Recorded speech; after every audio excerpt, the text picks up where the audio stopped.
Ladies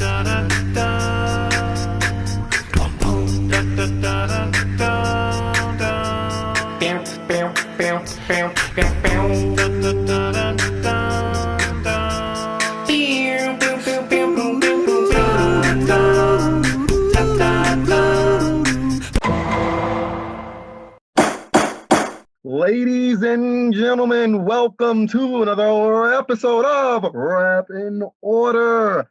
Today, we will be putting on trial ASAP Rocky's At Long Last ASAP, which was released on May 26, 2015. Now, this has a whole bunch of features like Future, Schoolboy Q, Kanye West, Lil Wayne, and more. It also has some production by Rocky himself and Danger Mouse and a whole bunch of other people as well.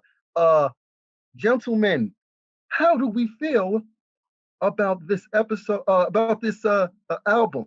And please introduce yourselves before you tell us. Torian, go. I'm gonna go first. Hey everybody, it's Torian B. First Class Reg couldn't make it today, but if you've been a listener since day one, you know that Funny Julius used to kick off the show. So now that we got that lovely voice out of the way, what an amazing introduction, Julius. Thank you very much, sir.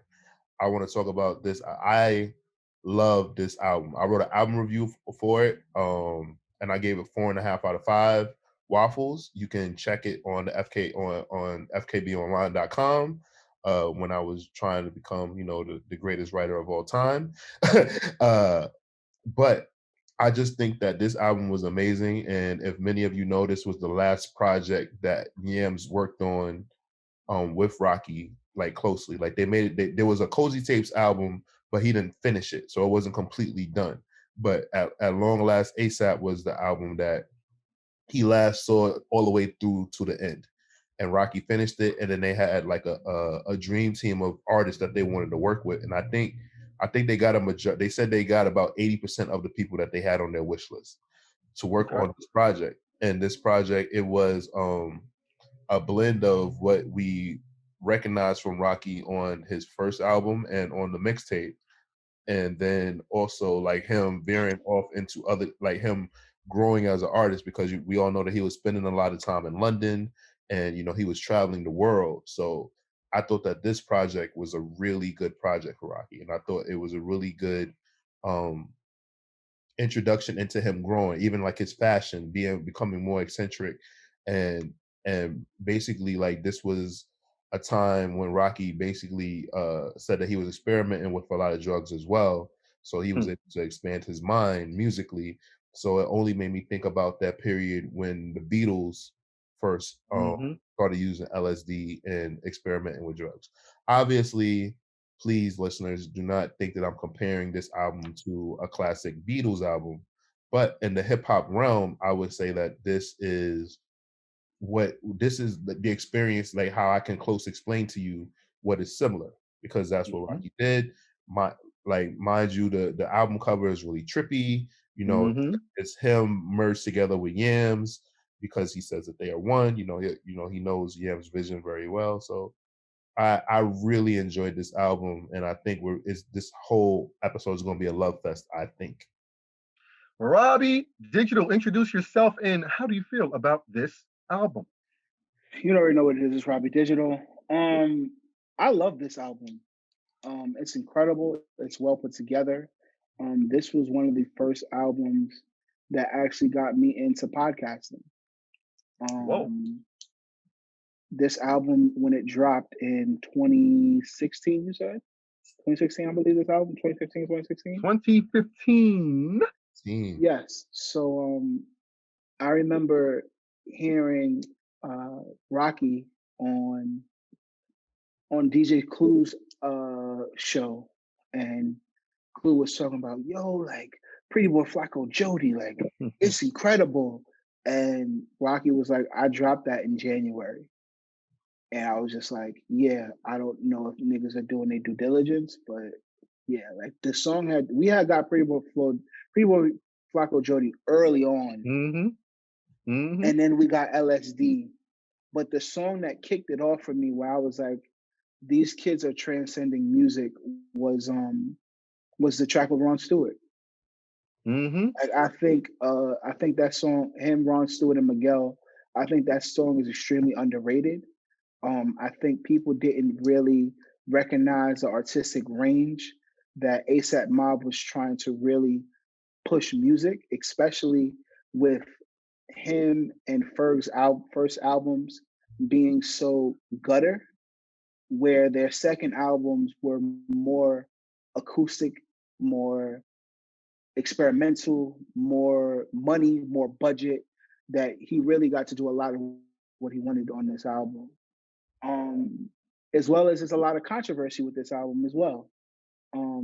He talked about Oh Shorty yeah. from London. Forgot Shorty from London's name. Um, the Rock Nation artist. What is that girl's name? Sorry, what's Shorty's name? Rita Ora. Rita Ora. So that was a big deal in this album because of the line about Rita Ora, as well as She told everybody Black Lives Matter line. she told the everybody. Black Lives Matter line.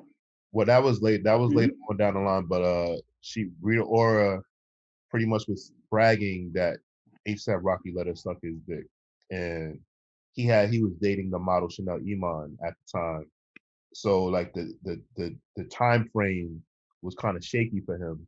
So he felt like, yo, I got a girl, you out here telling people this shit, and my girl is kind of putting the dates together, and it caused him some issues. So that's why he was upset. And apparently Rita Ora, she's a gorgeous girl. We all think she's beautiful, but I guess in the industry she's kind of a pass around. Don't I don't know that 100% sure, but that's kind of what I grasped. She's kind of like the London version of Christina Milian. Okay, so Rob, Wait, you done? not yet. I Okay. think it's also a very emotional album too because Rocky's sister passed away when this album came out. Erica? His sis- Erica's still alive. it was one of his sisters passed away. I know he had a death in the family when this album dropped You because mean he didn't do too.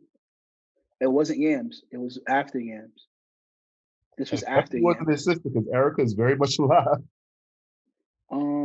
We can always do our fact check, but I remember it was very it was a big deal when this album came out that he had a death in the family, and that's why there wasn't too much tour or interview about this album. He did perform it at the Grammys, though. He did perform every day with Ron Stewart and Miguel. But I love this album. I still go back to this album. I think this is apex rapping. Um, ASAP Rocky, I think this is Okay. some of the best features we've seen from him. So yeah, I Mhm. love this album. And I am Julius Stooks Jr. Oh, sorry. Go ahead, Torian. All right, so it was not ASAP Rocky's sister. It was China Rogers, who was a model, and she died of an accidental overdose. She was very close with ASAP Rocky, Kalani, and Little Debbie. Okay, that's what it So was. she wasn't. Yeah, Rocky only has one sister, and her name is Erica. Shout out to Erica. Okay, That's why I was. shout out to Erica. I apologize, Erica, but I But remember yes, it was a big deal. I guess you could make that mistake because Rocky said that she was like a sister. That's why I always thought it was an actual biological sister. But I remember like I had to clear that up because I'm like, E is alive. my fault. I just felt like in the midst of their success, the ASAP team has a lot of misfortune. And I think that sometimes not only them, but I was saying like some of the artists in TDE as well. Like, because they're such a tight knit unit. Like when they suffer loss, they don't really get the time to heal as most people do because somehow it's always around the time that they're running around doing album promotions and stuff like that. Yeah, I think that's all. I think that's all musicians, especially in the hip hop industry. In the '80s, it was a lot of the rock bands because a lot of people were ODing or committing suicide, Mm-hmm. and then in hip hop becoming the more prominent sound in music, and more popular, and us having more and more artists, more and more life is happening, especially with streaming. So many people can become famous. I think that's what's been happening, and I think that drug addiction and depression kind of like surrounds Rocky. from his friends to his people that he comes past, and on this album, I think it gets touched on a lot. If you listen to some of the lyrics, I just think that you can make the mistake that like a lot of those things don't affect Rocky because when you see him, he's such a confident, upbeat person. But I'm pretty sure that like when he's at home or with like trusted people, like he's going through it because there are a lot of people that he grew up with in the industry from when he first started till now that aren't here anymore, that he was close with. Absolutely. I think just overall direction and everything of him just trying to process that and go through it. But I think in the midst of that, this album still is some of the best work we've ever got from him. And I am Julius Stoops Jr. Love this album. As I remember the first time listening to this album, and I told myself, "Wow, this is his best project." He's getting better. I love it. I love it. He went away from the trill sound and he came back to the experimental sound on this album. This album was so good. I mean, you got the jiggy sound, the jiggy lyrics. Like that's literally all him. I think this album defines ASAP Rocky. Um, I want to say the visuals from this album was just so. It was beautiful. It was like eating a nice steak and sipping Merlot. That's how beautiful that was. Huh? Cabernet. You listen. Hey, we all have our choices. No, I'm telling you.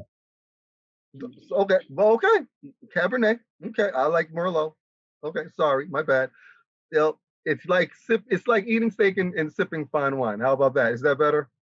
Yeah, it's better. I'm just telling you, for the texture of steak that you want to have a nice glass of Cabernet, not a glass of Merlot. Merlot is very sweet.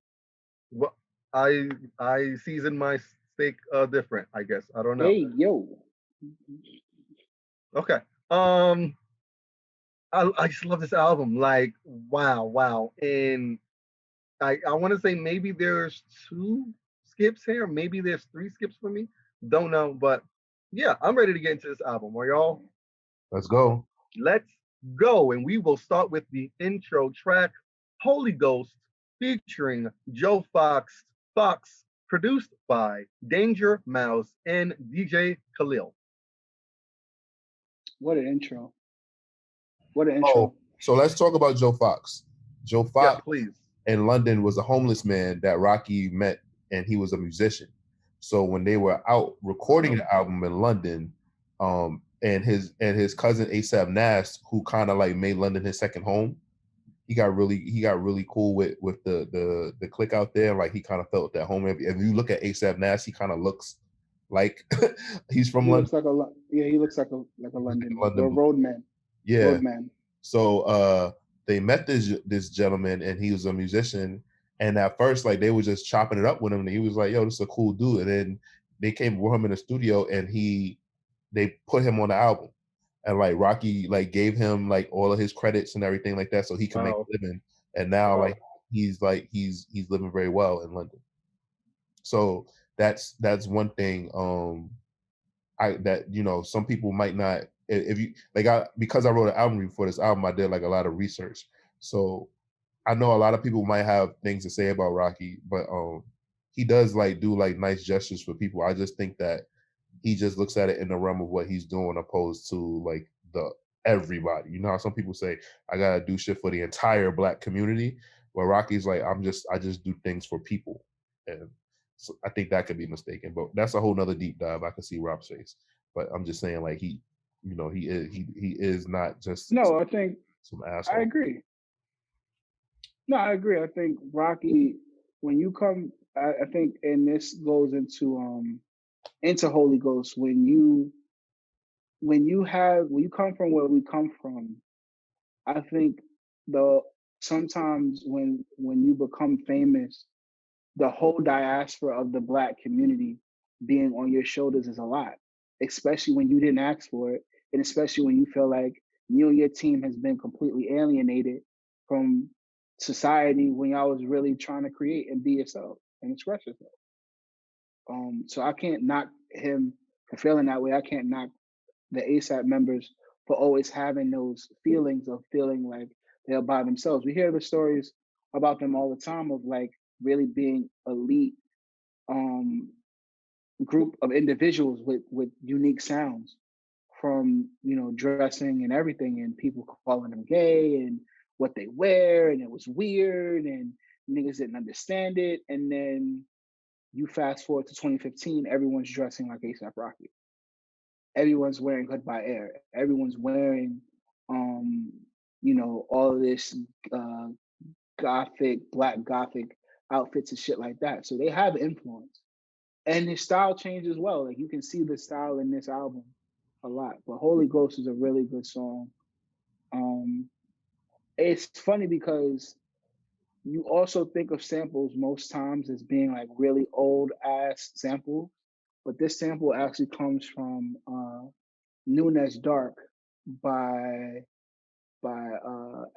Noon as Dark as Midnight by LaCroix the band in 2005. So like it's crazy that as we reach into the 2020s, 2015s, and even to 2021, you start seeing people sample songs from 2005, 2003. You know what I mean? Like it's so abstract as a thought because you don't think of it as that long period of time, but music has that way of being being transcended. So definitely good use of the sample, and I think the intro is really Who's the sample by? fire. I have the sample by As Noon as Dark as Yes. Midnight by LaCroix, the band. All right. So, nice intro track. I fuck with it. Shout out to Joe Fox for that opportunity. We're going to head to the second track. We're going to put Canal Street on Stand featuring Bones, produced by Hector Delgado, Franz Mernick, and ASAP Rocky. How do we feel about Canal Street? I love Canal Street.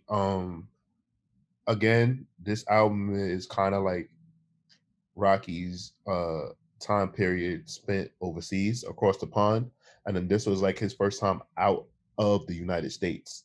Oh, okay. I think this is why like the album had such an impact on him, was because of that. So with him being able to like take in that city so much, and you would think about it, most times when New Yorkers like get money and they travel, like they go and like they bask in life in like California, or like they go somewhere. Mm-hmm. And like London is pretty much just New York City with British accents. Mm-hmm. So he went over there, but I think it was just like the vibe and the fashion that really like brought him in. And I think that's why like he took to that city so much. Like, so I just listening to this track and then making the track, naming it Canal Street, which is the popular street in London as well, is pretty cool, pretty dope. Oh, I always thought it was like a reference for New York. I always thought. Chinatown. Nah. Like that's how like, so it's funny because his first album is pretty much like pretty much the like a New York album for that time period. Whereas like this album is kind of like a worldly album. It's kind of similar to like how after Kendrick made Good Kid, Mad City, which was about South Central LA, then Kendrick made it out. He went to Africa, and like his experience, his trip to Africa, the impact was so big on him. That's why he made that album. So I like the fact that those two artists who I kind of feel like are linear, even though Kendrick like super passed Rocky, like that they made projects based on that, or like on other cities that they I get what you're saying. That they fell in love with. Yeah, it was the world.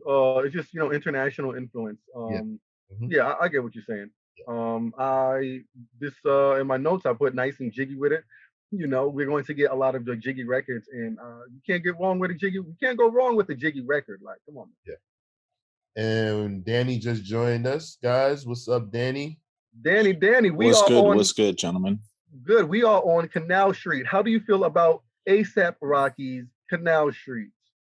I love Canal Street. I happen to know, like what Torian said, I knew it was a reference to London. At first, I thought it was whole thing with him more getting into fashion and making comments on people knocking off his style and knocking off what ASAP had become at this time. And that's, to me, as a, from the fashion mind that he is, Canal, I don't know if it's that way over there, but Canal in New York is where people go to get knockoffs. It's where they go to get, all the fake shit.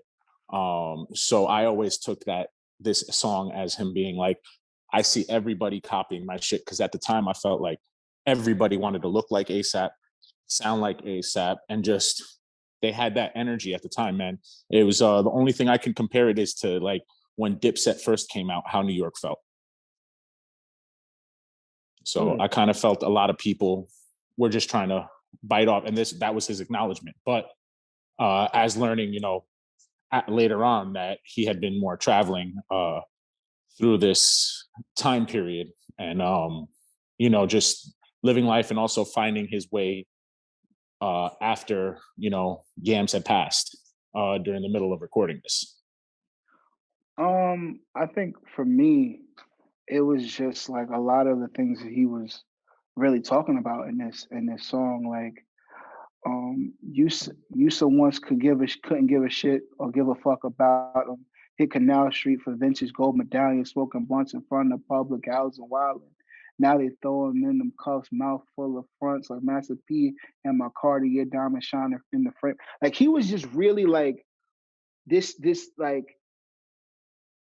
like him talking about those transitions and how you have these ghetto hoop dream fantasies, but actually getting to live them out in real time.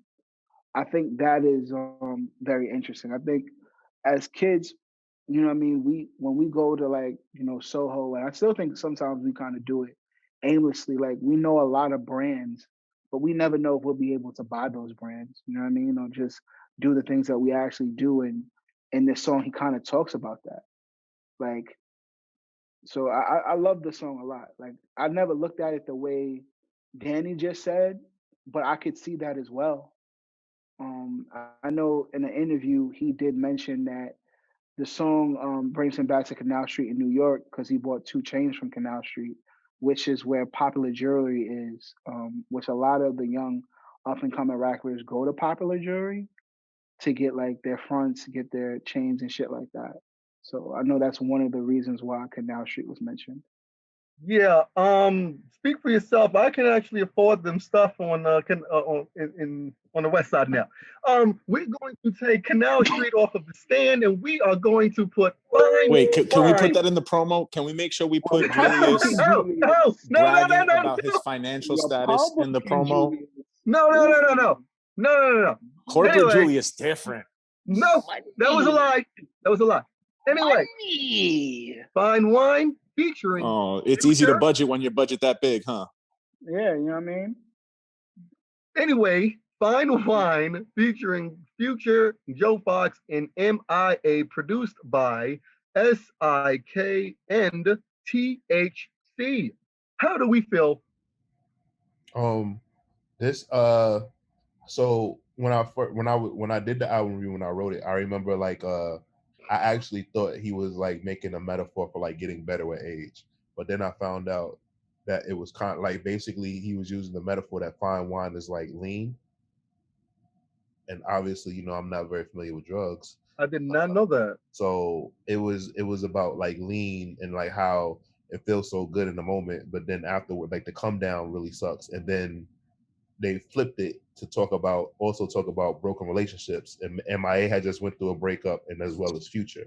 So them doing that kind of like made it like this whole kind of like thing. But I was so mad because I just knew, because I'm a wine guy. I was like, oh, my nigga Rocky getting into wine tasting. Nah, this was exactly what Torian said. It made sense. I've never hit, I've dabbled in my share of things, so I understood that right off the rip. I was excited as fuck because it was like Torian said, we got Future coming off of a breakup. We know how Future gets down musically when post a breakup. I think also we were excited to hear Future with Rocky at this time, being that Yams is really, I feel like Yams is really responsible for New York accepting Future the way we do. Because of the, East Side Stevie blog that he used to do, putting out music. I feel like a lot of our era now, we only accept in New York as much as we do because Yams really was out here putting us onto that shit very early on. Also, this was the first time we had heard from MIA since what? Swagger Like Us? A minute. It was a minute. It was a while. Yeah, I think this is the first time we heard of her post-pregnancy. And I love anything MIA is on, and the way her voice and the textures of how her voice goes from her little chanting point to the way Future comes in and the drums start coming in heavy. It's just fucking great on this song. You were the one that was putting up with me. You used to got this used to corrupt me. It was like, what is going on? You are hurt. But yeah. I love it. I love it. Yeah, this is an okay song to me. I'm not gonna skip. I wouldn't skip it though. I would just let it rock because I love Future's verse. So can we talk this saying that even though I broke your heart, how could you turn on me? He makes a good very point. Toxic. He makes a good point. Toxicity. How could she turn on him? I love the toxicity. Okay, we are going to take Fine Wine off of the stand, and we are going to put LSD on the stand. Produced by Jim Johnson, FNZ Delgado, and A$AP Rocky himself. Torian, you want to say something? So number one, I remember this very vividly because Little B dropped the video on Twitter for us, and it was funny because you remember at this time, Little B followed everyone on Twitter. That was a big thing, and every time, and girls would respond and say thank you, Bass God. So he as promo, he got Little B to drop the video, and then he responded thank you, Bass God, in all caps. So that was really dope, right? The video was really trippy. Rocky Cole directed it. I forgot the other director's name. Wasn't it Jim Johnson? I thought it was Jim Johnson. I'm sorry. No. Johnson? Yeah. Jim Johnson, I think, is, yeah. Okay. Yes, it was produced by him. No, not produced. I said the video. I'm talking about the video. Oh yeah, the video was amazing. Oh my god. No, that's what I'm saying. So it was Dexter Navy who directed the video with Rocky.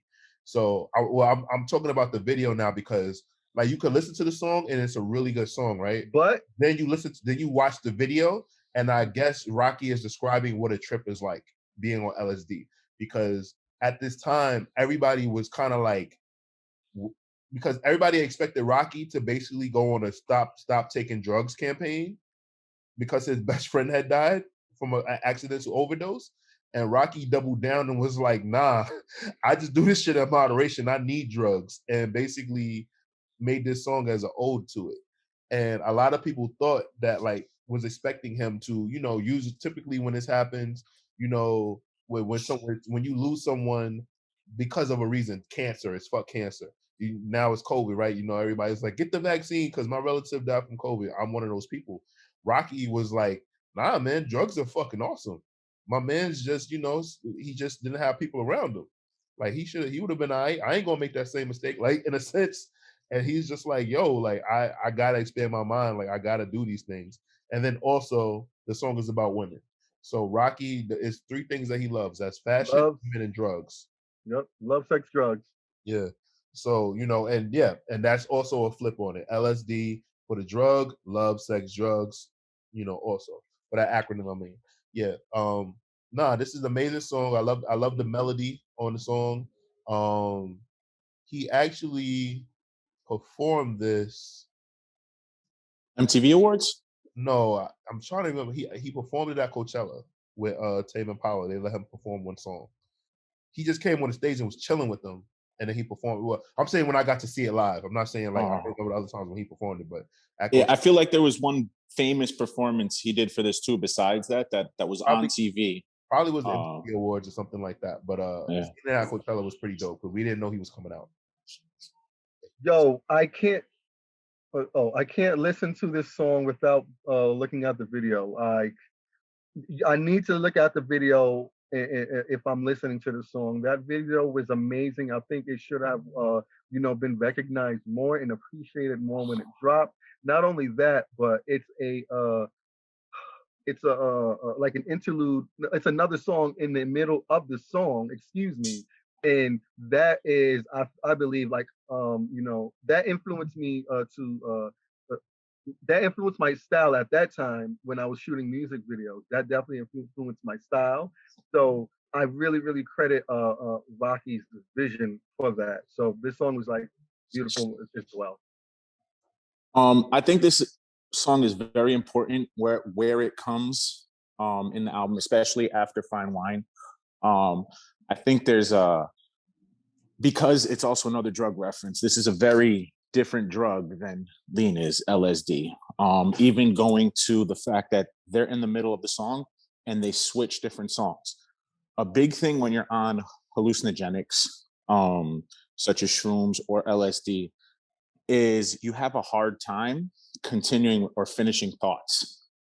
Okay. And a lot of times you switch subjects while having a conversation with somebody, or you'll be talking about something and your mind is going at 100 times faster than it normally is. So I always took that transition as him expressing, oh, this is a dip in my trip, but then I'm getting right back to it. Because a lot of time that's how drugs hit you, in waves, when it comes to hallucinogenics. So that was also a very big thing. And in the way it contrasts sonically from Fine Wine into this, sonically sounds like those two drugs feel, if that makes any sense. And I feel like it was this point where it's like a super like roller coaster, a pickup, roller coaster yes, ride up. Exactly. Like this is like, and it's rare for an album to have that. Yeah. Like, like it's like from here on, it's like super high. I don't know where for y'all. I don't know where it like drops and dips, but like from here on, right, for me, it's like really like a super straight shot. I agree wholeheartedly. Like I really feel like the first two songs make their statement, especially with, like, I always took Canales as, like I said, them biting off, then going into like he's addressing this other drug that just took the life of his best friend, but then also showing he's growing, learning, and living. And even though that happened, he still has like love and stuff and happiness in him. Because LSD sounds like a more happier song, a more at peace song. And I feel like that's where the transition, and then it really kicks off the album. Julius, let's get into Rob.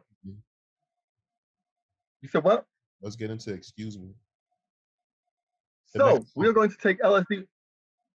What? Yeah, take LSD off the stand. Yeah. Oh, so you kept interrupting me. I was like, what? Sorry. Let's take LSD off the stand. Let's put Excuse Me on the stand. Produced by Delgado, A$AP Rocky, Vulcan, The Crusader, Jim Joneson, and FNZ. How do we feel? Rob, I need to know how you feel. Take yourself off mute. I love this song. This is one of my favorite songs on the album. I guess because in 2015 I could relate to my spending habit of like, excuse me, Mr. Collector, I got problems. If I check on Rob McYana, I'ma pay my debt, I promise.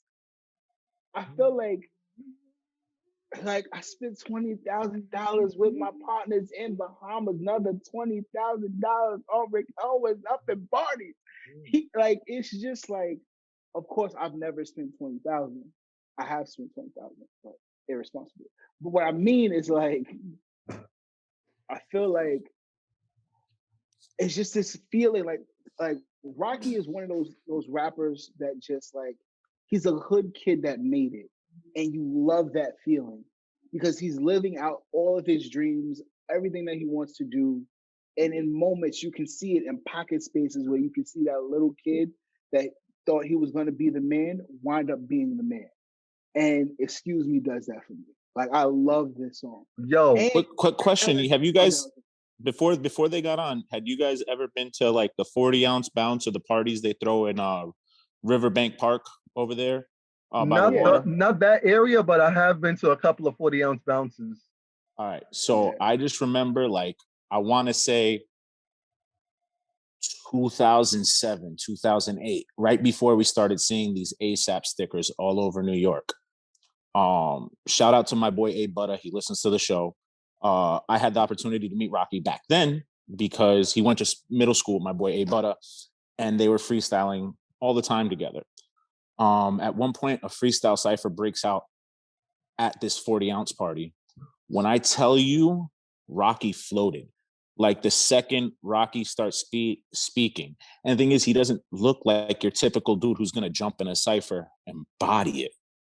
So when he does, you just see the star power off him from the jump. You saw there was something different about Rocky. Not necessarily that he was the nicest lyrically, but there was an energy he had that just attracted everybody to look at him and hear what he was saying and listen to what he was doing. And I feel like this song is exactly the embodiment of that feeling I got the first time I saw him freestyle. Of just, excuse me, who them dudes? We them dudes. Like, I'm sorry. I may not be able to pay my bills, but don't touch my 20,000. Don't touch my garments. Like, watch how you address me, sir. I don't give a fuck who you are. And that was the energy of just, nah, I'm that flyness. And it's very Harlem, and it's something I've just always loved. And as soon as I heard this, I was like, yeah, that's the exact energy I saw that day. She got an apple bomb that remind me of Anita, bruh. I was talking Q-tip. Oh, you mean like my new bitch? Perfect walk in the room music. Oh my like, God, if you want to stunt, amazing. If you want to stunt by walking in the door, play this. Tell the DJ to play this and walk in song at the 10-second mark. The sample comes from Wizard Vacuum in 2011. But incredible intro. I mean, incredible just like floated. Torian, what are your thoughts on this song? Okay, now let's go into James Dean next. So we are going to take Excuse Me off of the stand. We are going to put JD on the stand, produced by Pluto Nash. I'm going to use Pluto Nash. So Pluto Nash. This song is really dope to me because it is. It's about a film icon. It's an ode to James Dean. Yep. If you're familiar with anything about James Dean, he was pretty much, he's the male version of Marilyn Monroe, whereas he was basically the face of teenage rebellion.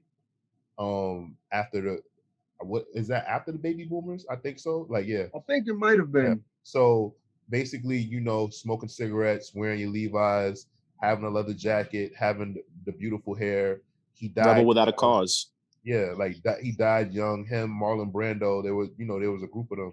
So, talking about James Dean, like, he's the male Marilyn Monroe in my eyes, as far as an icon culturally. Like, it just like, so like Rocky this is his ode to him. And, I just think it's also cool because how much I love history and things from the past.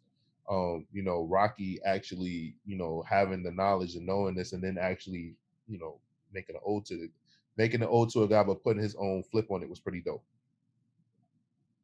Love the music video. Again, great visuals. Like, wow, the creativity in these visuals are amazing. For it to go from live to animation to like 2-3 seconds back to live and then back to animation, and then having some drawings in the background, it's phenomenal. It's a beautiful, beautiful, beautiful thing to see how creative he is. Also, let's get into ASAP Ferg's all right. So it takes the track. All right. It takes the track to a much better height to me. Like, incredible. I'm so thankful for them for whatever happened in the studio. I'm just thankful for Ferg being there, because that him in the background just makes this track so cool and just so.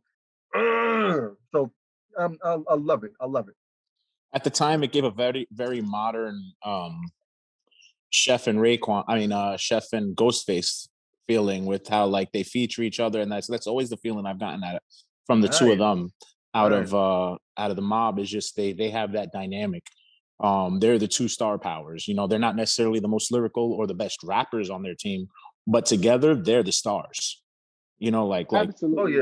Oh yeah. and that's really it. I also love that a lot of this album to me is him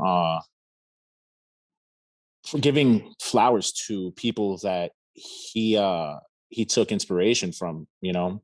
My name, you know, who you know in rap ever made a song or really referenced James Dean in a way that like they made a whole song about it. Not me. Absolutely. And it's a continuation of what Julia said. It's a constant upgoing in the feeling and energy of the album, even when it transitions to the next track, which is Are you ready? this is my tell Let's Jamesy put play this anytime I walk through the door at a party. let's put JD off of the stand and let's put Lord Pretty Flacco Jody 2 on the stand, produced by Mario Loving and Nesbitt Wasanga. Wasanga, excuse me. Danny, I know you want to say something. This song, don't get too close to me if this song comes on in the club, because I don't care how old I am.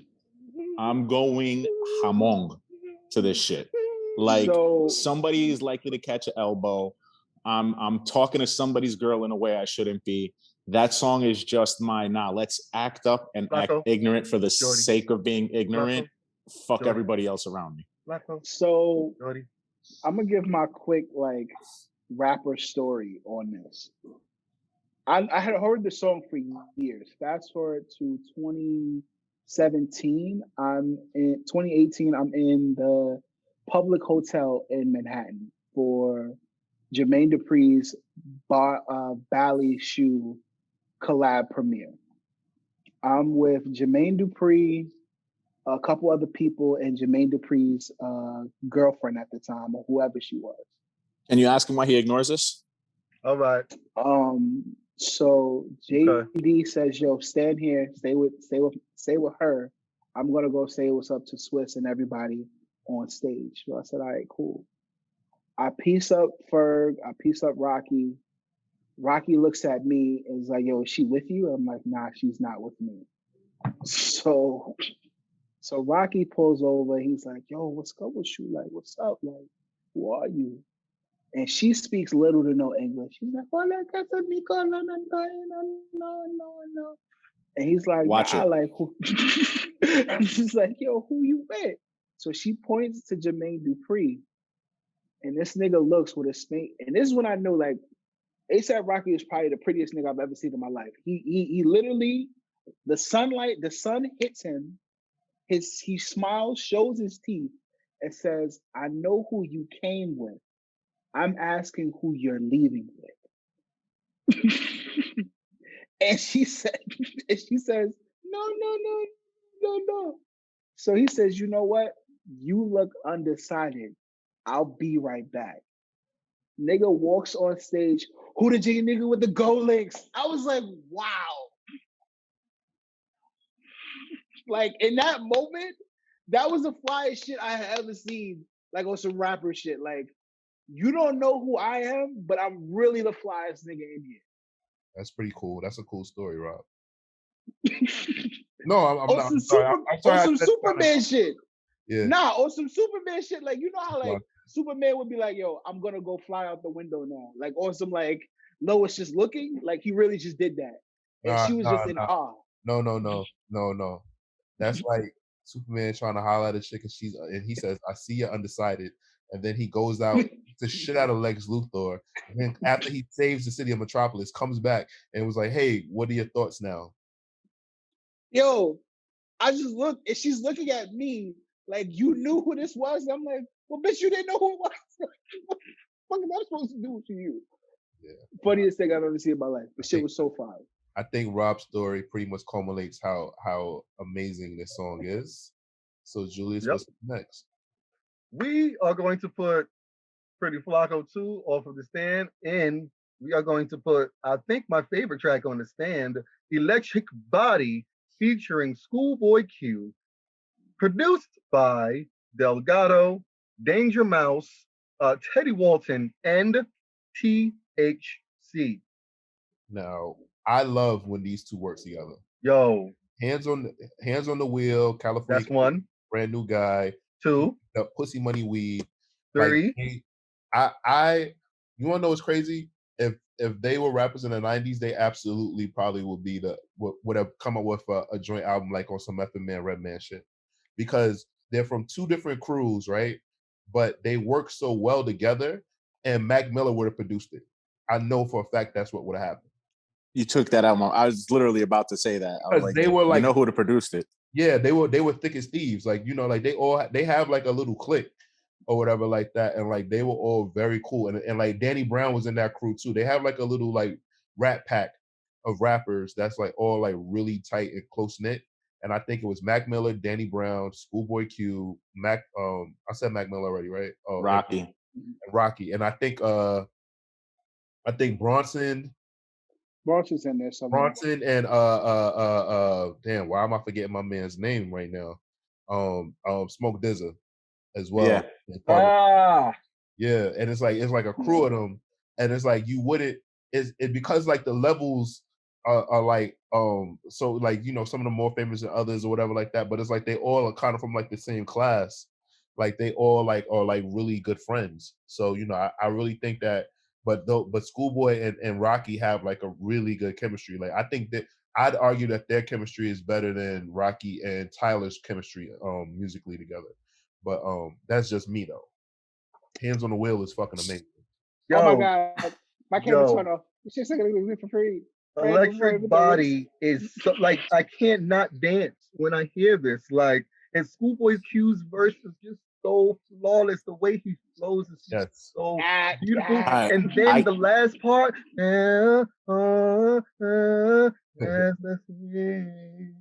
I love both. I love every part of the song except the chorus. Something about the chorus just what? I don't know. Something about the chorus I don't like. Do you feel like something else could have been in there, or something's missing? I feel like anything else could have been there. It just like, I don't know. It just doesn't. The chorus doesn't do it for me. Every part of the song is amazing except the chorus. I understand. I understand. It could have been something added there. It's lazy. The chorus is lazy. Like that's exactly what it is. There's no other word for it. It's just lazy. I think it works, but you know what? This is why we have the podcast. So we are going to go from Electric Body to Jukebox Joints featuring Joe Fox and Kanye West, produced by Shay Hope and Kanye West. How do we feel? Quick question. You guys already addressed the whole Joe Fox thing? Yes. Yeah. Okay, cool. Yeah, so I think that this is dope because Kanye, he's pretty much like the godfather to a lot of these rappers that came out, right? So him getting on the song with Rocky was like inevitable, and especially because Kanye takes a lot of there's certain people that Kanye like he'll shut the fuck up for and like take advice from or take input from. Rocky is one of them, and ASAP Bari is one of them as well. And it's very interesting to me how their dynamic is. Like Kanye will literally ask Rocky to come listen to his project, like even though like he like we know like he's not very much liked, and I'm not trying to like actually go on a Kanye campaign, but I just want to say like how he really is about listen to the kids. And the input, like he'll ask Rocky to come listen to his project and tell him like, yo, do you think this is dope? Even though like, I hope he don't yell at him like Chance. Well, I don't think he really respects Chance. I think he knows. I think once Kanye realized like, oh shit, like you ain't it, nigga. Like because look, Chance can't buy a fucking hit right now. He's not relevant. And he's tried. Right. Rocky will always be relevant. And I think you're correct. I think Kanye is like Rocky don't have to put out another album ever again. Yep. Rocky will always be relevant in pop culture. So I think Kanye knows that. And one thing Kanye always wants to do is sell coolness. So I think him being on this song with Rocky was dope. I wish that they will work together more. And I'm pretty sure they have a bunch of songs together we've never heard that are probably cool. So I always really indulge and enjoy this track when I hear it. This again, visuals. It matches the song like damn man. I need a Rocky to like either or start creating short films or films or like whatever. Like I He's a need great him. actor too. Yeah, Yeah, I'm not okay. I can't judge him because I haven't really seen his acting like I wanted to. So I'll it's a film called Monster coming out that he's in. I don't think his yes. role is that prominent, but he's in it. And they film, and mind you, they filmed this like 5 years ago. So I'm shocked that it's just coming out now. But Okay. So I He just was Is want to working see Monster for him. the book? Monster from the book? Yeah. yeah from I the just book. I just want to see him get bigger roles, then I can really judge him. right, But like man, the creativity, the visual creativity, man, superb. I think nobody really is touching him. I think he's top five, like not ever, like last decade, and it's just really amazing. Like a when you get Tumblr. a, huh? He's a Tumblr kid. Tumblr kids are some of the most creative. Pretty much all the people that like were really, really doing shit on Tumblr pretty much run things in certain parts of Yeah, entertainment. Anyway. I So, think I don't even think in certain parts. I think all of those kids from Heron Preston to I mean people I mean the first time I ever saw Yeezy Twos was on Ian Connor. Like I think like all those people at that time through Tumblr was really creating some of the best content that we've ever seen. If it wasn't for them, I think you wouldn't even see the micro influence that you see through social media now that companies are always looking for. Um hmm I love the relationship between Rocky and Ye. I love the fact that when Ye did stay in New York on Houston, you would always see Rocky going to visit him. Like on Houston and Broadway, he would always be over there going to see Rocky. I mean, going to see Ye. I saw him one time. He was walking. He was going upstairs, and I was turning the corner because I worked at Apple at the time. And this like thick Dominican joint walked past, and he looked, and I looked, and then I said, "I guess you're not into white women as much as they think you are." And he laughed and went into the building. So I think when Kanye says listen to the kids a lot, I think that the yes, sometimes he steals from them, but I think he also keeps them around for inspiration. it's not I think stealing. He doesn't steal. He borrow. doesn't do what Jay did. Kanye does not steal. Kanye Well, does not steal. He what gives I credit. what I mean by that is like I think sometimes like with most planets, like it can take a lot of consumption where the perception is not necessarily the reality. But to this point, I think that the Baris, the Rockies, they're like yes, they're still classy. They're classy, but they still have a little bit of edginess and hood to them. Even Rihanna, like I think Rihanna gives her that energy too. Like you can find Rihanna on at Coachella, or you can find her at Governor's Ball smoking weed in the backstage. Or someone like I think Kanye has a lot of inspiration from somebody like Little Uzi Vert, who you can find at Coachella or you can find on Teller Ave in the Bronx playing basketball. So I think the range of like what they keep around each other in those groups really do work well. I think this song is one of those examples. Rocky has the confidence and charisma that Tupac had in the '90s, where Yes. he can go into any room and be himself and be charismatic and be able to fit in, and also be styled for whatever the event is, or make the or whatever style he's wearing still make be comfortable in his own skin. And that's something like, we were kids when Tupac was running around in the '90s, but we look at old pictures and we see him with Madonna. We see Donatella Versace like hugging and kissing on him, telling him he was the most gorgeous man she's ever seen. And then like we see Rocky, integrating with all of these different genres of music and fashion. And we understand that, okay, these two have that in common.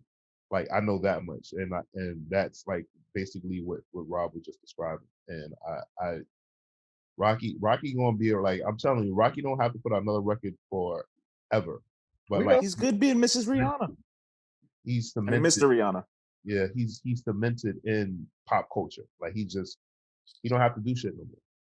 Yeah. So let's take off jukebox joints, or let's take that off the stand, and let's put Max B on the stand, featuring Joe Fox, produced by Delgado and ASAP Rocky. Read a wave. Rita Wave. This is a head bopper for me though.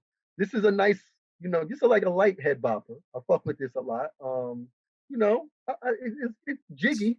It's jiggy, of course. Yes, very jiggy.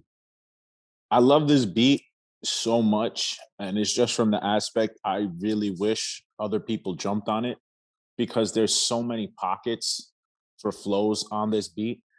And I really, really love the transitions that Rocky has in energy, where he's like, fuck that. This is the kind of song that should make thugs cry. Like, and how he's able to jump in and out in moments throughout the song of rapping to just, now, let me do some dope shit, to let it just cut off. Give that little channel changing shit. I'm gonna give you Old Boy I Brought from London, and then jump right back into it. Like, I really love this song. I do. The sample comes from "Take Me to Mardi Gras" by Bob James, and "Baby I Wonder" by Max B. So I really do like this song a lot. I love that. Like, as much as people give criticism to the younger rappers, well, not at I wouldn't say Rocky, because Rocky at this point is a veteran in his own right. But back at this time, those particular rappers always paid homage to the older rappers that influenced them. So like the Rockies, the Q Schoolboys, the Action Bronsons, all of them always had hints of older artists that pointed reference, even Wiz Khalifa. So I like that, this song plays homage to Max B a lot. Okay, anybody else? Nope. Okay, let's take Max B off the stand and let's put Farside on the stand, featuring Joe Fox. Somebody's getting paid some money. Produced by Danger Mouse. Off the bat, this is Lana Del Rey sex tape music. Rocky, I'm telling you, yo, like, this is another thing. I know a lot of people had their thoughts on his third album, Testing, and some people said like he was just really like pushing the envelope, but I think that he pushed the envelope too far. Like, this is, for me, Rocky's best project. Me and Felix go back and forth about this. Really? Felix loves his first mixtape, and Felix thinks Rocky's first mixtape is his best project to date. Long Live ASAP. Yeah, well, I think that Allah is, but Felix is very, very much a New Yorker, so like he holds New York things very, very highly. Okay. But for me, Allah just really, it just sounds good. Like I can play. I'm confident that I could play Allah with my girl, and we can just vibe out. And like, I'll smoke my cigar, she'll smoke her bud, and we just chill. But that's good. That's a healthy debate though, because like nobody's wrong there. Yeah, I feel everybody from Harlem, we prefer this album. I Really? feel like I feel like everybody I personally know from Harlem, me included, prefer this album to the rest of Rocky's work. I feel this is the most developed he sounds. Yeah. This is the most thought out.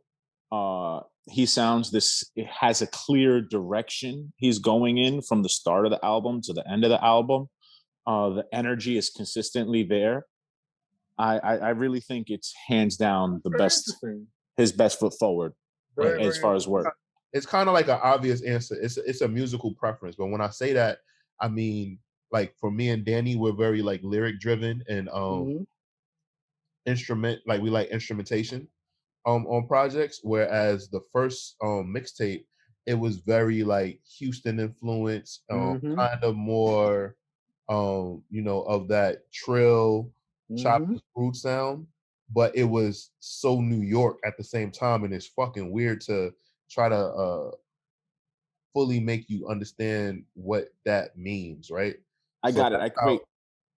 Go ahead. What you just said made me realize what it is. Yeah. That first project Yeah. sounds like the LES in Soho. Yeah. This sounds like a grown man. That sounds like LES in Soho when you're young, first turned 20, 21. And this sounds like a grown up. Yeah, exactly. Has lived life and enjoyed life. Exactly. So I think like that's how like you can like tell the differences because like Julia said, nobody's technically wrong because they're two amazing projects. It's just that for me, Allah is so sophisticated and so refined. It just really does it for me. And the sounds are fucking great, man. And what Rocky's talking about is fucking great because you could tell that like Rocky was probably like Googling a bunch of stuff and learning about a lot of things, but then actually getting to wear the expensive clothes that he wanted and not scam to get it and just buy it, or being able to fucking have some of the most gorgeous women that any of us have ever laid eyes on, makes a huge difference for experience and for your fucking confidence. Yeah. You know? Yeah. So if nobody else has something to say, we are going to put Far Side off of the stand. We are going to put Wavy Bone on the stand, featuring Juicy J and UKG, produced by money is produced What by I do. Juicy J and Delgado. This was a special request by is. this was a very important song to get done because this was like a special request by Yams. Rocky said that when him and Yams would be creating projects together, that Yams would have a wish list of artists that he wants Rocky to work with.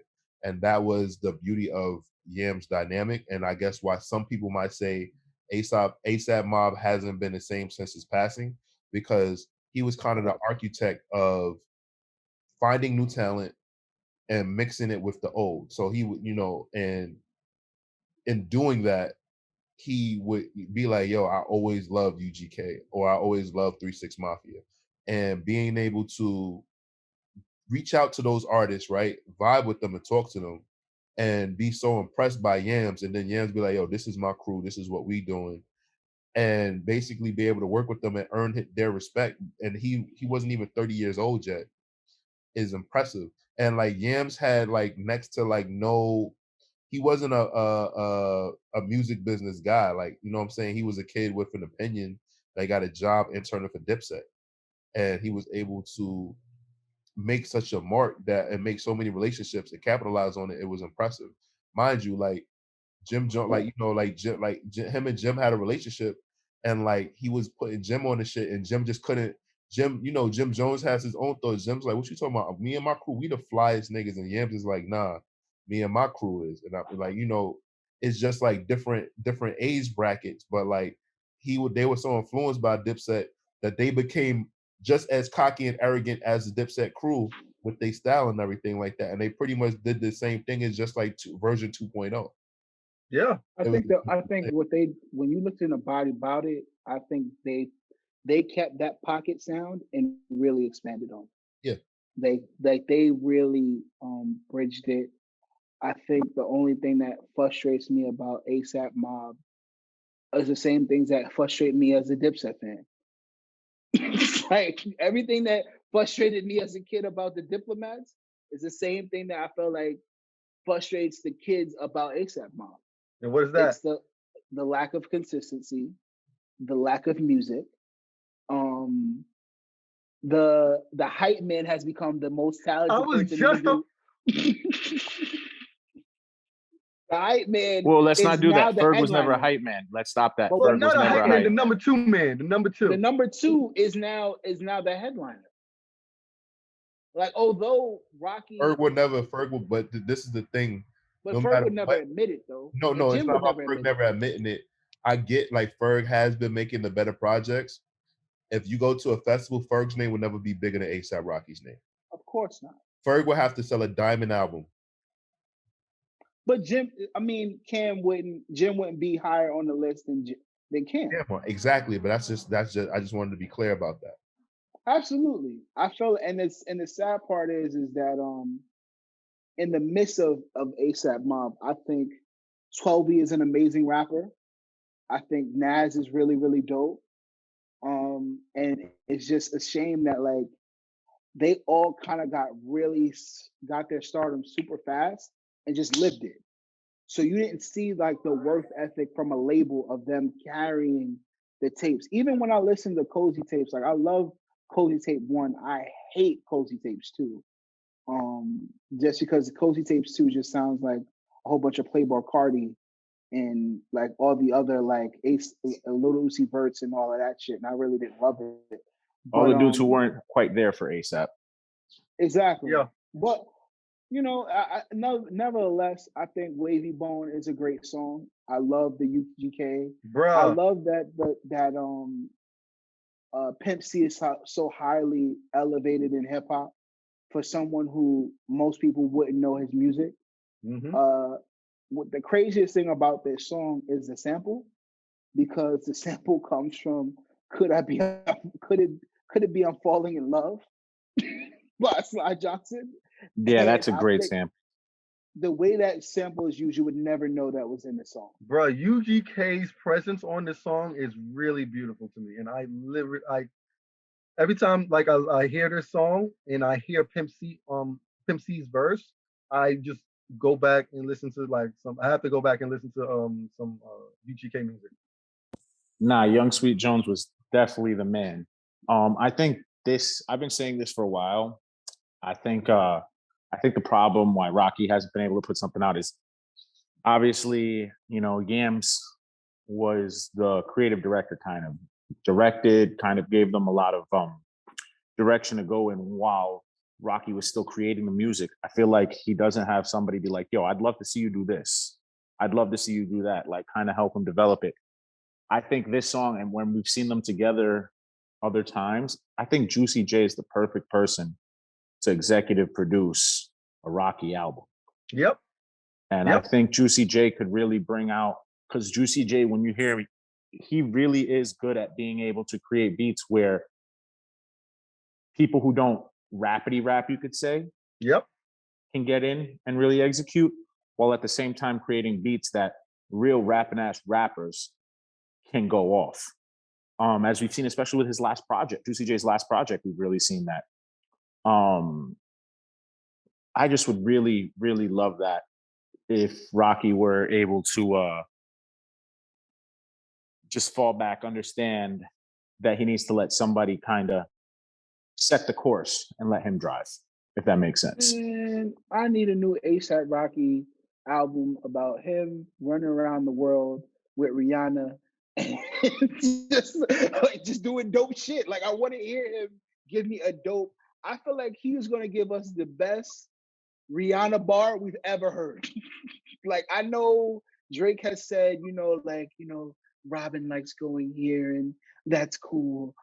But I feel like Rocky's gonna say like running around the world with Robin. So it's gonna be some shit that we just like, all right. You know what would be even cooler? If he didn't. So we are going to put Wavy Bone off the stand, and we are going to put West Side Highway on the stand, featuring James Fauntleroy, produced by Danger Mouse. Travis Scott has a production credit on this as well, which I think debunked the whole thing that Rocky and Travis Scott hated each other because people used to mix them up all the time, right? Also, I wanted to talk about this. Is the song is essentially talking about like fame, and that's like a huge thing for Rocky and a narrative throughout this album, right? But one thing that like I don't think people realize is the difference between the east side of Harlem and the west side of Harlem. So the west side of Harlem is more glamorous, gets more attention. The more pop, more of the notable famous people come from the west side of Harlem, right? Broadway. East side is known as the grimy part. So typically when I moved back to New York from Atlanta after college, when I would drive, I used to always want to drive on the west side highway because it just feels better. The view is better. The drive just feels different. It's more lanes or whatever like that. So I felt that like the naming of this song was kind of like perfect because there is a glamorous side to Harlem, believe it or not. Like, so when you're coming up that West Side Highway, it's just the kind of feeling that it gives you. So while listening to this song, that's what I took from it when I listened to the lyrics. Like, obviously, he didn't make any references to driving, but when you're on a particular side of the highway, of whether the west side or the east side, it makes a difference. Yeah, I'm gonna take that east side highway. It's just way better. For drive. the drive is just I mean, it way gets you to my better. house. All right. It gets you to my house faster from the Brooklyn Bridge. It does. So for me, everything Torian said is 100,000% true. To add to it though, New York rap has a history about rapping about the West Side Highway and driving up and down the West Side Highway. I grew up where New Yorkers. I only learned to drive in the last year, so it's a complete different thing. But like, it used to be a thing back in high school. Oh, you taking blunt rides? You're driving up and down the West Side Highway, just getting on and off. Somebody pick you up from school. You cut school for the day, and all you're doing is driving up and down the West Side smoking. And that's what this song feels like. This song just feels like a vibe. And like Tony said, the West Side, it's less traffic. It's a smoother ride. It has that dip on 96 that as a kid you used to love. And it's just so dope. Like just driving, or like me personally, like if I'm really like in a good mood, a good high, a good vibe, it's a nice day out, that's when I'll be like, all right, I'm gonna take a cab just cause, and make sure he takes the West Side Highway just cause I wanna enjoy this energy that's going on. And like Torian said, but just that whole bringing it back to the New York City-ness and being a student, and him referencing to me throughout this whole album, all the shits that's influenced him, is like that West Side ride was a part of it. The West Side Highway is equivalent to California dreaming. When the sun hits, when the child is born, you feel all of that as you're driving on the West Side Highway. I just feel like that's our New York, California like feeling moment, because when the sun is setting and you're driving down the West Side Highway, it's just a different kind of euphoric feeling. Windows down, you in your car, it's a different kind of vibe. Or let's say like you left the club, you and your niggas are going to get food, you're gonna get food uptown, you up on the West Side Highway, it's pitch black at night, you doing 100, chilling with your niggas in the car. It's just a different vibe. Like I love that feeling. That's a good New York feeling as an adult. Now I don't know how it feels when you steal cars. My mans used to steal cars. I never stole cars. I think it's a little bit more exhilarating. Bob, you a cop for that. Yeah. What's the next song? Yeah, thank you. We're gonna go to Have Better Things, produced by Murnick. And this has a lot of songs. Murnick. Sorry. I just wanted you to say. No, it's okay. It's okay. This has a lot of songwriting credits. Yeah. Because I think Rita Ora has a song credit in here too, right? She has writing credit. Yeah, it's because of the samples. Okay. This song, I mean, you know, Rocky talking about one of his favorite things, women, is talking about different relationships. That sure was really petty, but it was funny. The what? When whoever said the sure in the background, when he's like, Rita Ora got it for the sample, and somebody was like, sure, that was funny. I mean, hey. Yeah, but nah, you know, it's a like I said, I just enjoy the production on this track right here. I just vibe out to it. It's okay to say you didn't like it. It's okay. This is one of the songs. This is one of the songs, and this is one of the low point. But think about it. We're up to track. Yeah. Like think about this. This is track 14, and Better Things is. And yeah. Bro, the high point was LSD, which was number 4, right? Yeah. And then we get to like Better Things. It's like, okay, I love that guy. I can do with that guy. Like this is how I know. This is how I knew when I first heard it, the album. I was like, okay, I rock it. So let's take Better Things off of the stand and let's put M's on the stand, featuring Lil Wayne, produced by the Honorable C Note, one of my favorite producers, and Mike Dean. Yes. Yes. So, son, Wayne blacks on this track right here, right? And obviously, like that's like it's kind of like it's not surprising anymore. Wayne blacking on the track isn't like surprising anymore, right? But it was like, remember at this time we didn't hear from, because we were waiting on the Carter 5 for so long. Wayne was just kind of like giving out verses to people. So like when we heard a Wayne verse, we all tuned in to listen. Like, oh, maybe the album, because we didn't know what was going on. At this time, like it was before he like pretty much like let us know his grievances with Birdman, right? So hearing him and Rocky on a track together, I was just like, because you know Wayne is really confident too. So I was like, shit, like this sounds amazing. This sounds great. And I believe that Kanye kind of helped orchestrate it. And that's why Mike Dean like went in afterwards, like mix it down and do some things to it and make it sound even doper. But nah, like this just Wayne, and it's like, you know what? I think I have to like find another way to compliment Wayne because Wayne has never fallen off rapping, right? It's just that sometimes we go long stretches without hearing from him, or like his projects take so long to come out that we're kind of over it. Like Wayne has stopped doing things in the moment, like when we were younger, or maybe I'm just old. I don't know. It might be the same part. No. I mean, I think you're right. I think a big part of it though is Wayne just doesn't care too much about making songs anymore.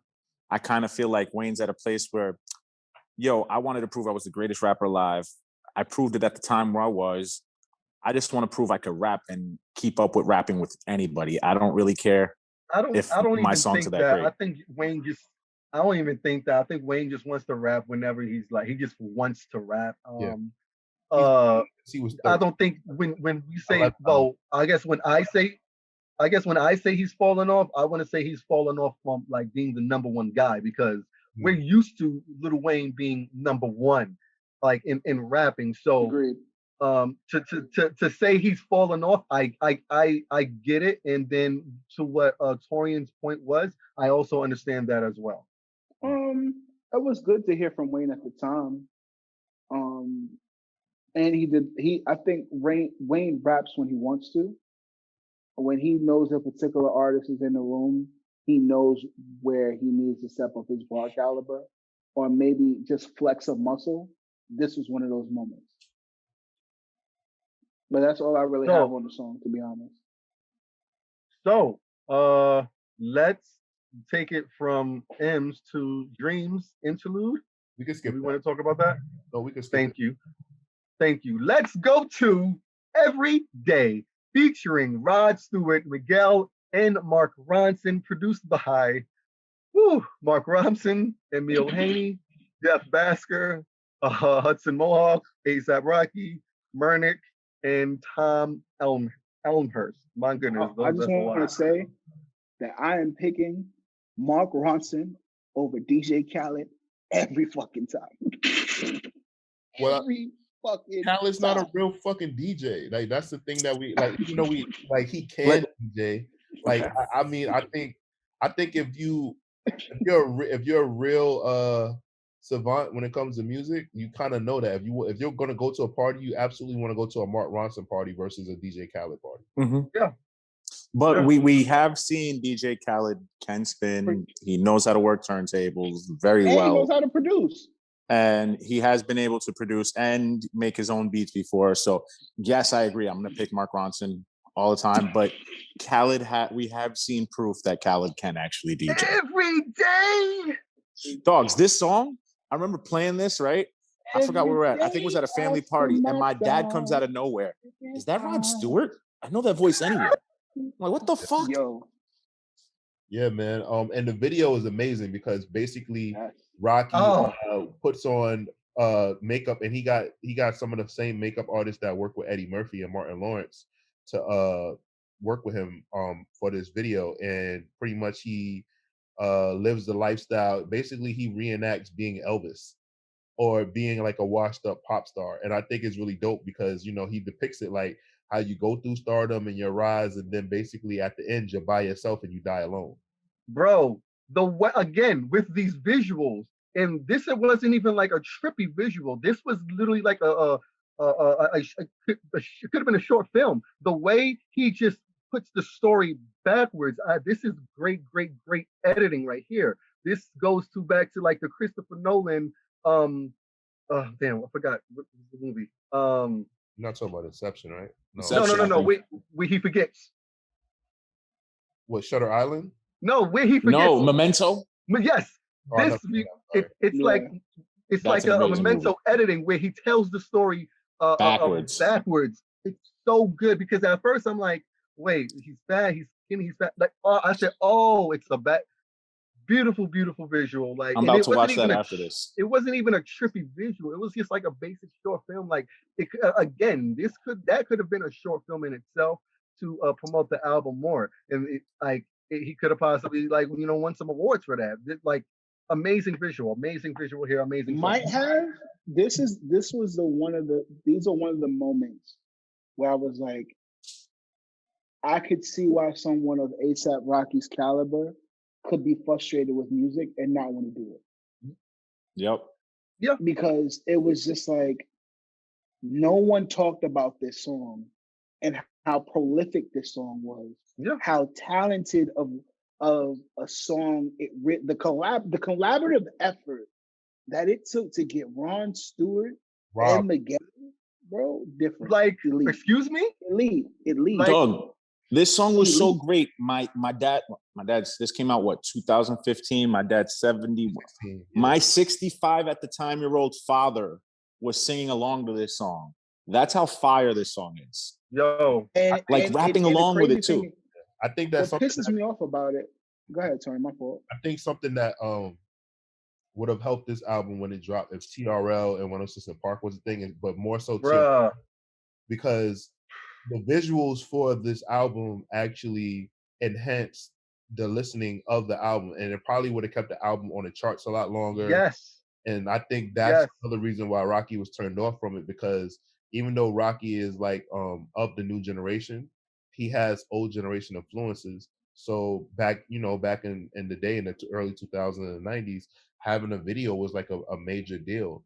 And Rocky is pretty much like creating art, and I think it was underappreciated. Like, I feel like it was posted on the Twitter timeline or on whatever social media for that day, and then the video isn't talked about anymore. And I think that this video, especially, as well as LSD, were like very, very, very like short stories that weren't able to connect. Obviously, the album is gold and it connected with people, but I think that had those video shows still been prominent, this album at least 2 times platinum. I'll say 3. I'll say 3. I'll also say, for the simple fact that I think that that breaks into the degree of why it's so necessary to have shows like Rap in Order, why it's necessary to have shows that really take a critique at music and appreciate it, because this song didn't get the embrace love it should have got from hip hop, from media at the time. Everybody was so focused. So, like, the song debuted at 92 on Billboard on the Hot 100. If this wasn't a hip hop song, that's the thing. But see, that's what pisses me off about it, Julius, is because if you take this song and you replace ASAP Rocky out of this song and you put Eminem in this song, the song is platinum. But Eminem already has his fan base. Eminem's been out since '98. But what I mean is, it's a template, though. Why'd you say Eminem? Because he's white. That's not. No, I picked Eminem because if Mac Miller and Rod Stewart did this song, it would do the same thing that it did with A$AP Rocky.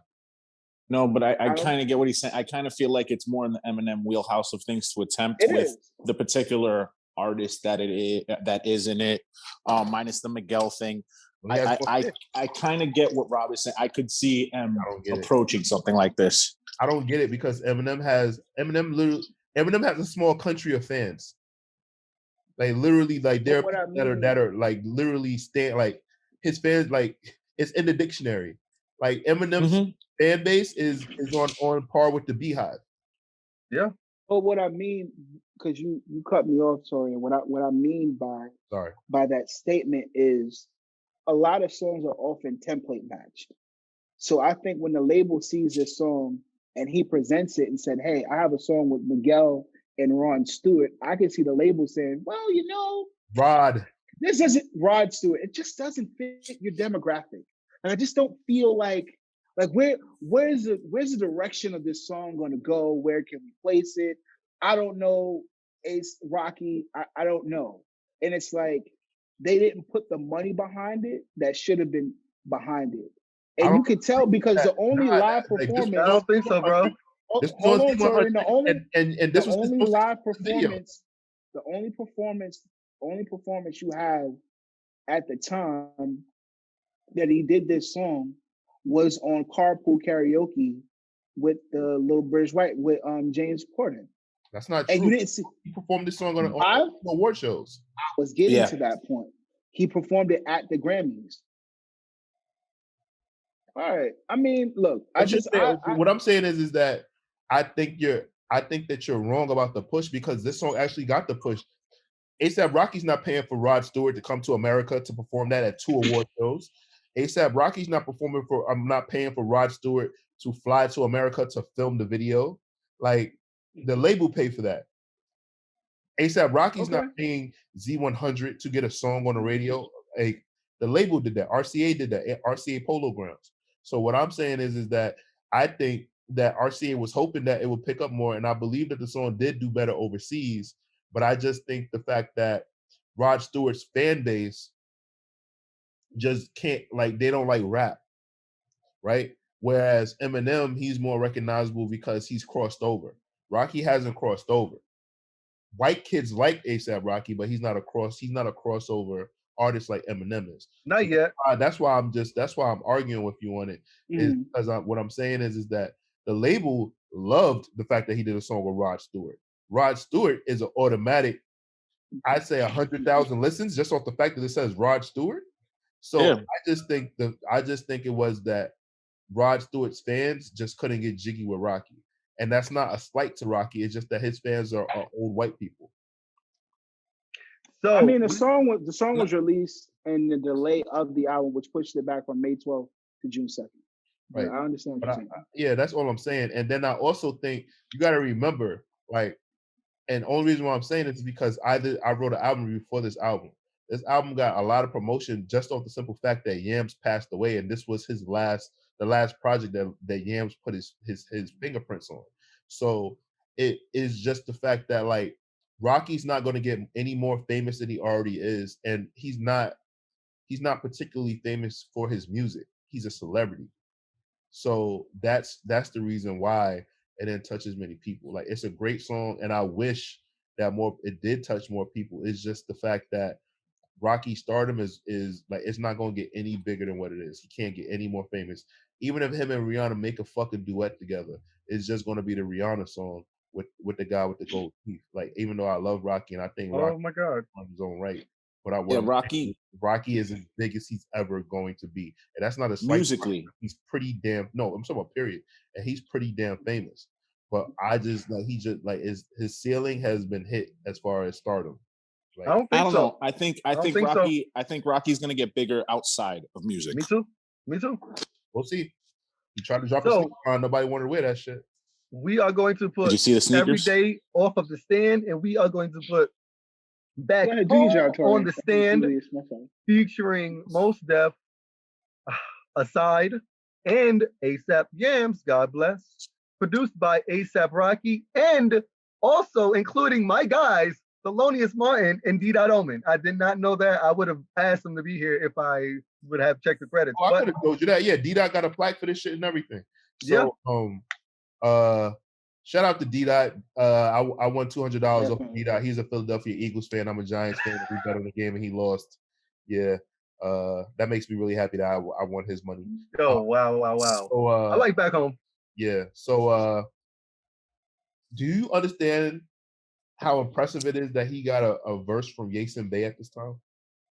This man he was in South Africa and basically got stuck there because he moved to South Africa and only had a world passport. He didn't have an official U.S. passport, so they wouldn't allow him to come back to the United States. And it was a big deal. And like, people were like Q-Tip, Kanye, like all of his friends were trying their hardest to get him back in the United States, and it was the hardest thing ever to do. And like, remember, he dropped something on the website.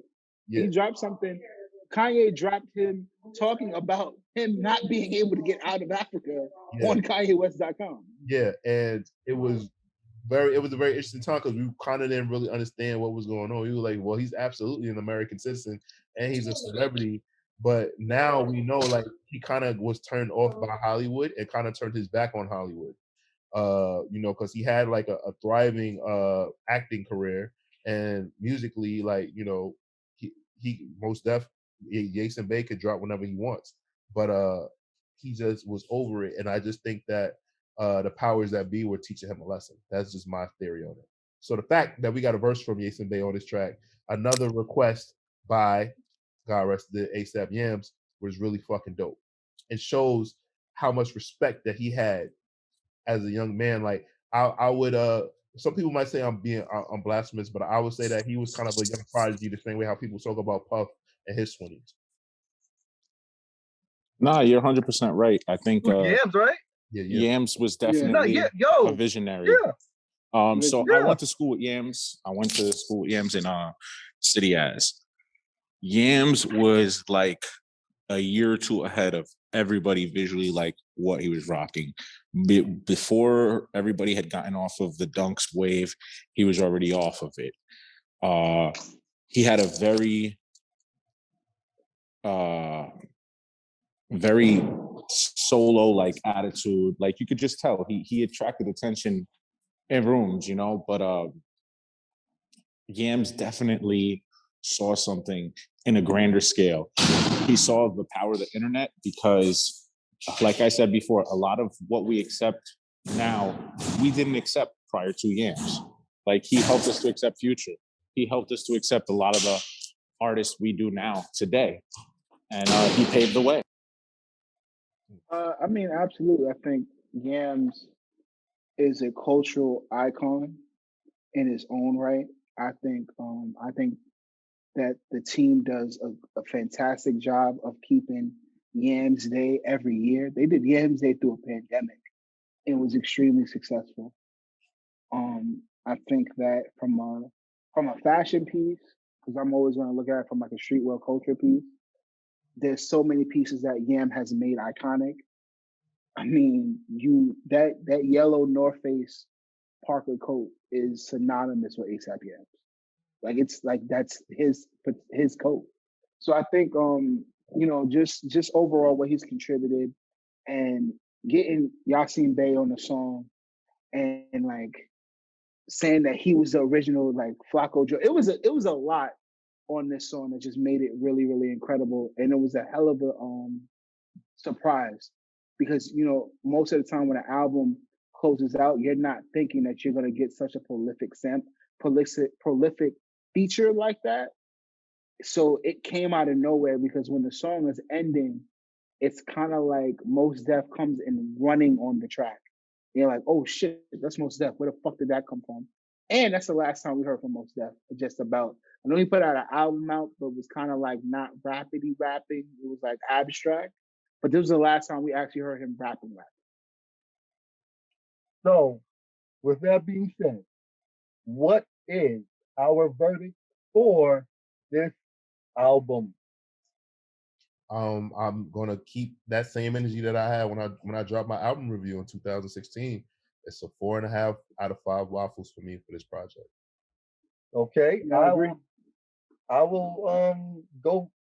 I really love this album. I'm gonna go further and say it's a 4.5 waffles for me. Only because. What you mean you gonna go further, nigga? You agree with me? He said, yes, we said.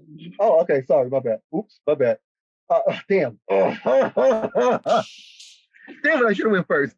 Anyway, 4.5 out of waffles. I would pass on 2 hour tracks. You know, and 2 tracks out of what 18. I think that's like really huge. I think the album should have been shorter. If the album was shorter, I really, really think this would have been like a super perfect album. You know, you just get a lot with this album. This is definitely one of Rocky's best, if not his best. It's his best to date by far. It's his best to date. It's most creative. It's most innovative. It's most abstract. It has some of the best cohesion musically, sonically. It works well. The sampling, the rapping, has controversy behind it. Great interlude. Has everything. It has all the ingredients to make a certified classic. I think that although we give it a 4.5 now, I wouldn't be surprised if when we do an appeal on this album, maybe 3 or 4 years later, we come to the conclusion that out of the artists in 2016 2015 when this album came out, it's a certified classic. I wouldn't be surprised. I'm agreeing with everybody. It's a 4.5. It's 2 songs short of being a classic, and even those 2 songs, I don't skip. They're not my favorite. Right. But this is definitely a 4.5. I'm very, very happy A$AP Rocky gave us this album. If he does come out with another project soon, I really, really, truly hope he can blend his first mixtape sound and this album sound together. I think that would be his best album ever. That's just my thinking. Well, I agree. Well, ladies and gentlemen, we hope you agree with us, and we hope that if you have any other opinions or any insight, you can let us know in the comments. Make sure you like, share, and retweet. I am Torian B. I'm Julius Stoops. And thanks for listening, guys. We'll catch you next time. Long live Yams. Give me your fucking money!